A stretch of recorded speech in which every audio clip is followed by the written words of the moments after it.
Frequency Podcast Network. Stories that matter, podcasts that resonate. It was 36 years ago this week that the lives of 14 women were claimed in a femicide-based shooting at Polytechnique Montreal. More than 3 decades later, the fight against gender-based violence is one that must adapt to the ways women are targeted, especially in technologically advanced spaces, home to none other than the manosphere, an online subculture that perpetrates misogynistic and violent ideologies towards women, in part blaming women for the failures of men. The United Nations Calliope Mingiru calls it a space that especially exploits young boys. Very often, these spaces are really taking advantage of this need for validation, for having happiness and security in their lives. And very often they really circulate messages that they are very dismissive of women's and girls' position in society. So how can Canada take a nuanced approach to fight the emerging trends of violence against women online?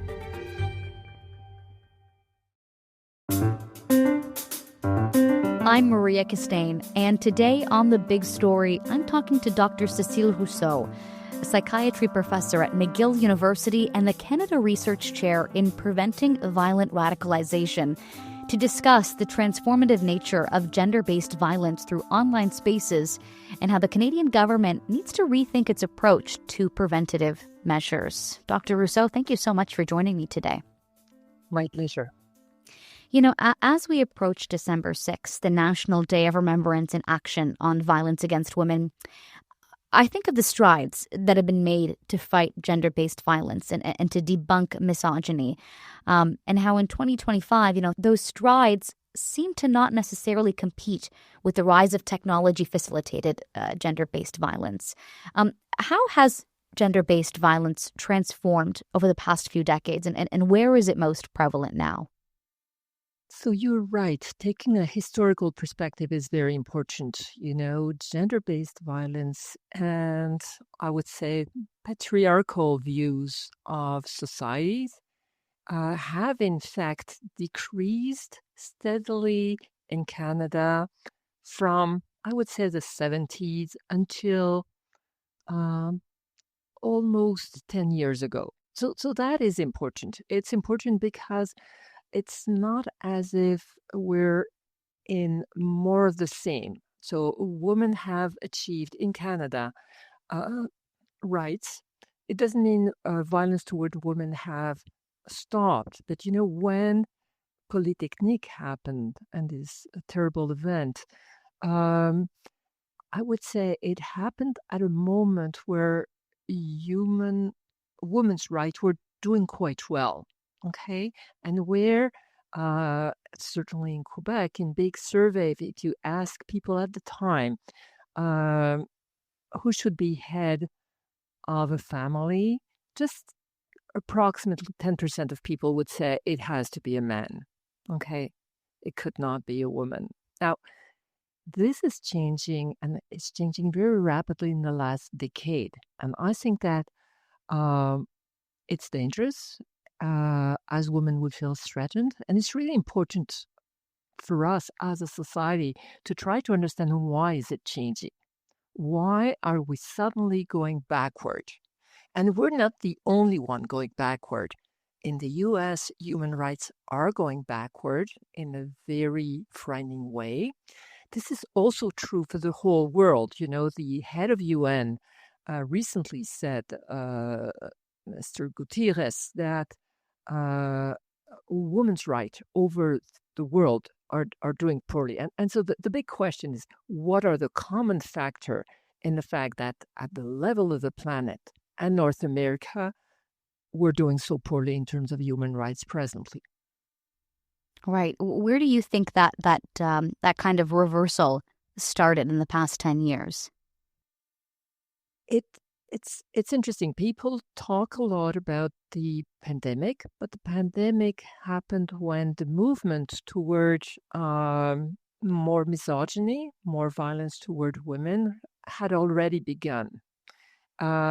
social media and internet is a big factor, but it has been conceptualized as an accelerator. It is really making things worse. It may not be causal. Okay, so if we think in terms of causes, what is worse in our world with globalization? Well, social inequalities. Social inequalities are on the upsurge in a very dramatic way, and in the whole world, within country inequality, we see that in Canada. So you have richer people, and you have people who cannot afford any more housing, food, sending their kids to school, and so on and so forth.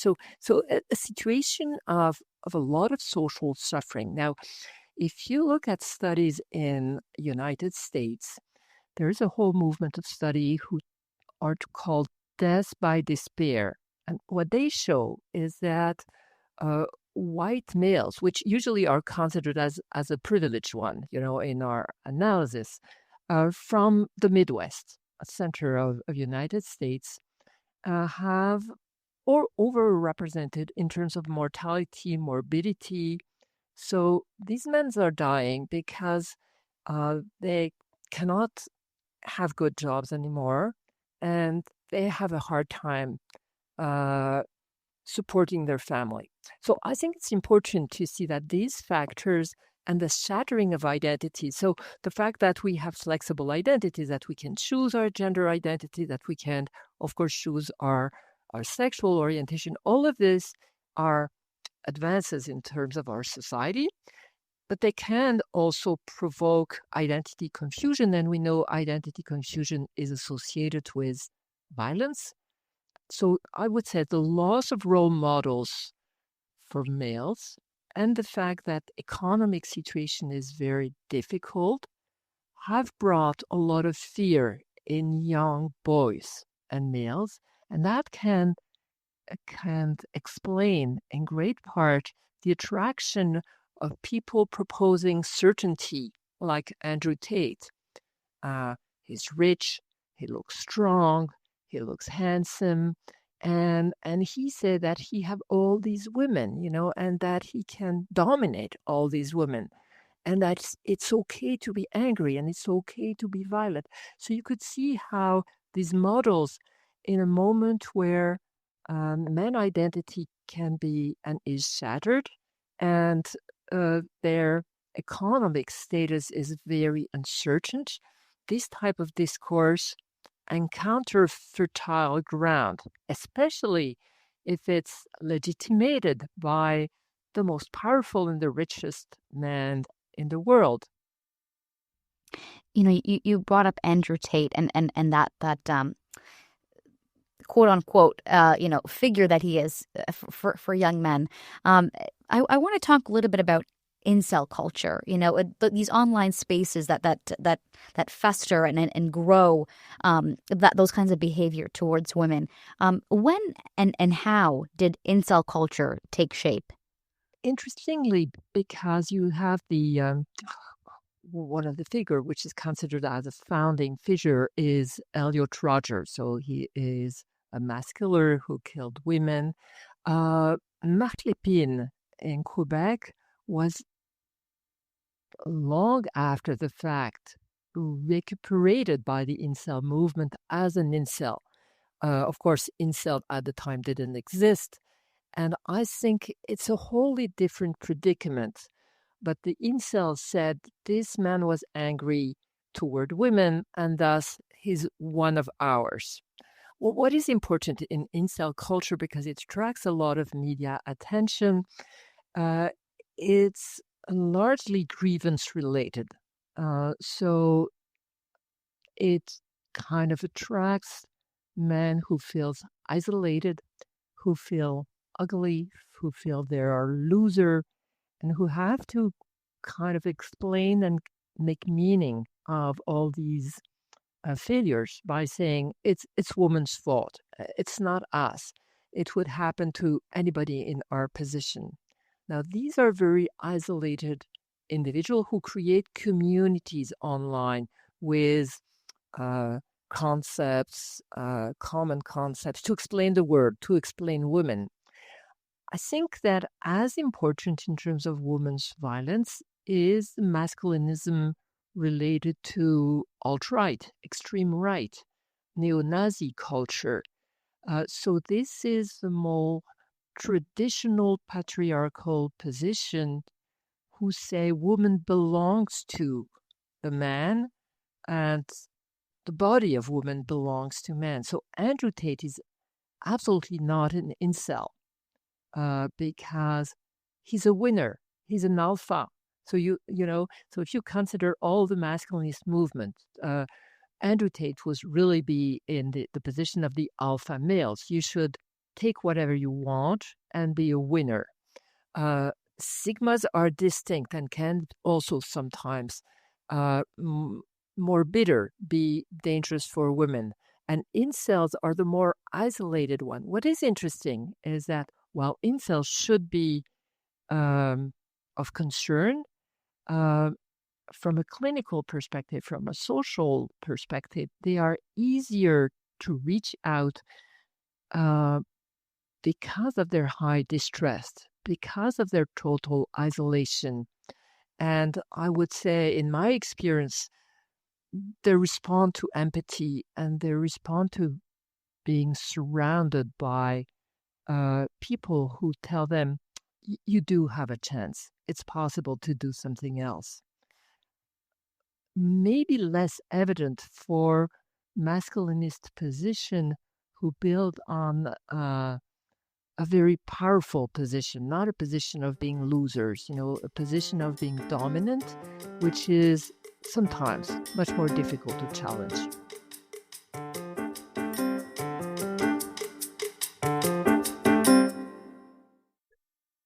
You talk about grievances and grievances being the root of incels.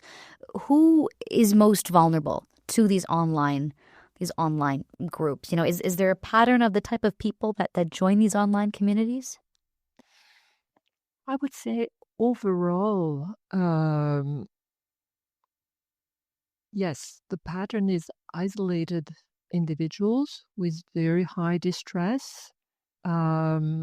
Sometimes, and I'm very careful because I absolutely do not want to stigmatize people who are different or with mental illness, but because these people may experience high levels of social suffering and high level of stigma and rejection in our society, they may be attracted by this group because they provide a feeling of belonging. I'm not the only one being rejected. I'm not the only one being alone. I'm not the only one striving for a romantic relation that I cannot achieve. And there I would say you have another level of responsibility of social networks because not only do they propagate of course, incel ideology, but also the alpha or the sigma ideology and all the masculinist ideologies in a very, very powerful ways. But they also distort romantic relation and encounters and the capacity for men to dialogue with women. In my time, I'm an old lady, men would do porn looking at Playboy. This is not about a conversation. It's about exposing bodies and having fantasy about bodies. Now on the web, you can dialogue with women. You can dialogue with artificial intelligence. You can't, and you do consume a lot of very hard porn. This is not a good way to learn real life encounters, real life flirting, or the capacity to listen to a woman and to see how complex the other is. A number of people attracted by incel ideology are willing, and some incels groups are doing that, to be supported to learn how to have a dialogue, how to just talk to a woman, even without any romantic goals. Just that is is an enormous achievement for some of these very isolated men. I'm curious to know, if you're a parent or a guardian and you see, a teenager interacting with these kind of spaces online and being attracted to these, these online subgroups, what kind of conversations are you having with them? What do you think is the most effective way to, kind of jump in? Mm-hmm. This is very interesting. You're addressing that because I think this is a key point. Most parents feel that when their adolescents are in their room, they are safe. And this is a fallacy. They're not safe. It's not because you're in your room that you're safe. They usually try to monitor the online time, but not to beyond censorship, to really have a genuine interest in what are you looking? Can you show me? Can you share with me? If you cannot, what are you afraid of? What do you think I'll think about it? Are you seeing scary things? Do you have people you feel close to online? It's a very long process for adolescents to disclose their online life. Very often for us in clinical setting, it can take us months because they very well know what adults think. They very well know what societies think, but they feel they belong there. And if they do not feel safe with us, with their parents, with their teacher, they are not going to open up. I guess I'm just curious to know, though, if they are engaging in some, perhaps scary things and dangerous things online, are parents and guardians right in a way of feeling upset if they find that? I mean, obviously, as a child, you don't want your parent to get upset at you, but if you're not doing good things online, if you're in these online spaces that are dangerous, don't parents and guardians have that right to freak out? They certainly should, but the thing is, and talk among themselves and with other adults about their reaction. Except if there is a mass killing being planned and prepared, freaking out, which is normal, is usually not useful. Okay, so a big reaction from parents and teachers, principals, even police officers, is to take a moral stance and to say, this is not good. What you're doing is, these people are evil. This is criminal. Now, it's normal to think that, and it's normal to put limit. Now, is this useful? Usually not. Usually it makes things worse, and it will just convince the youth that you're not ready to talk about it.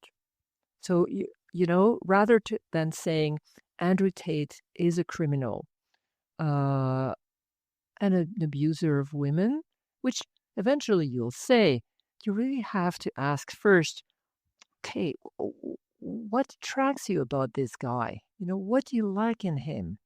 How do you feel? In his discourse, in what he says, in what he presents, to you, what makes sense? That's having a conversation, and it's having a conversation with values, with concept, with ideas that you disagree with. But before, and of course you want to engage them to change and bring forward a reflection in the young person. The Carney government, thus far, hasn't necessarily made the biggest strides towards combating gender-based violence. We know that they've committed a small portion of the federal budget towards the Department for Women and Gender Equality, as well as towards eliminating gender-based violence. But the budget itself lacked any sort of robust plan towards actually achieving that. In your work as the Canadian Research Chair in Preventing Violent Radicalization, how would you use your research to help inform the Carney government of next steps?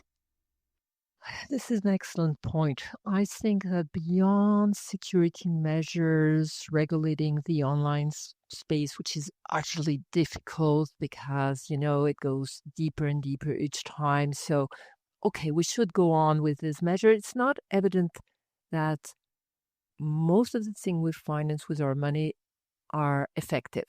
So, first point is before doing more of the same, we should evaluate what we are doing is very politically correct. My concern is it effective? Is it really protecting women or not? For the moment, not evident that it is effective. So that's the first point. Revise what we're doing. Second, with adolescent, and now it's younger and younger adolescents. So we should begin at the end of elementary schools.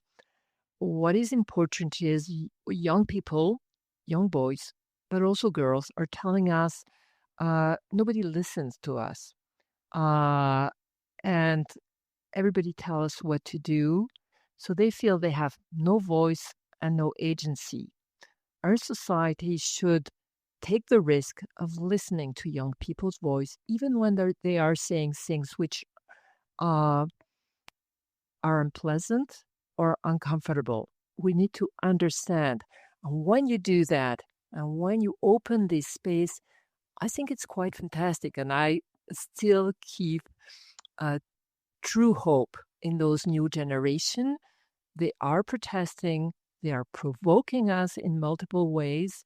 But I think the issue of violence toward women should be sought at the same time as the upsurge in xenophobia and racism, at the same time than the upsurge in homophobia and transphobia. We should think all of that together to say, okay, very seriously, what's happening in our society and what do young people are telling us? And I think that is kind of a democratic dialogue which lent to or lead to less violence. I'm curious to know, a part of Carney's budget, there was a lot of investment into AI. And you mentioned AI, and speaking to artificial intelligence figures online is how young boys, are engaging with dialogue with women. I'm curious to know, how do you think some of the money that's being used towards AI in Canada can be used to combat the rise of, deepfake pornography, and potentially improve AI systems to actually protect women?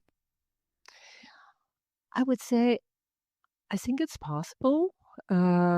What is important is things are moving so fast that clinically what I see in masculinist young men who are distressed and may be at high risk is that AI is sometimes helpful.